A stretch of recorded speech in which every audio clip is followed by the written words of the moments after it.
Magandang laban ang ipinakita ng dalawang koponan nung sila ay nagharap sa quarterfinals sa nakaraang Commissioner's Cup. Sila ay parehong maganda ang kartada nun, ngayon sila ay nasa ika-10 at 11 pwesto. At maglalaban para mapanatiling buhay ang kanilang pag-asa na makausad sa playoffs. Kagagaling lang nila sa pagkatalo, pero sinigurado ng Meralco na mapuputol ang kanilang dalawang sunod na talo ngayon.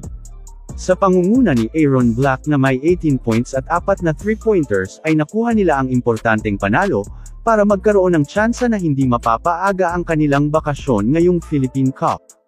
Nag-ambag naman si Chris Banchero ng 14 points at bumitaw ng dagger shot sa huling 22 segundo ng laro upang masigurado ang kanilang panalo sa ayaw din sumuko na Phoenix. Pagkatapos may wanan ng makailang ulit sa first quarter ay patuloy pa rin ang Phoenix sa pagbalik. Hindi nila hinayaan ang Meralco na maagang makalayo dahil alam nila kung ano ang kanilang kakayahan. At ang kalamangan ay kanilang kinuha sa unang pagkakataon sa laro, nang isarado nila ang huling 2 minuto ng second period ng isang 10-0 run para makuha ang 4 na abante sa halftime, sa likod ng 3-3 ni Hazul. 3 magkakasunod na 3-pointers ang pinakawalan ng Bolts sa kalagitnaan ng third quarter upang muling mabawi ang lamang na umabot pa ng 7, ngunit ang Phoenix ay muli lang silang hinabol.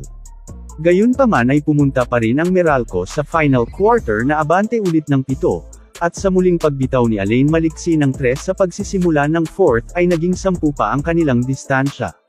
Sumubok ulit na makabalik ang Phoenix sa huling 3 minuto ng laban, ang umabot pa sa 11 na kalamangan ng Meralco ay naibaba nila sa 3. May pagkakataon pa sila na lalong makalapit ngunit sa kanilang kamalian ay pinagbayad sila ng Bolts.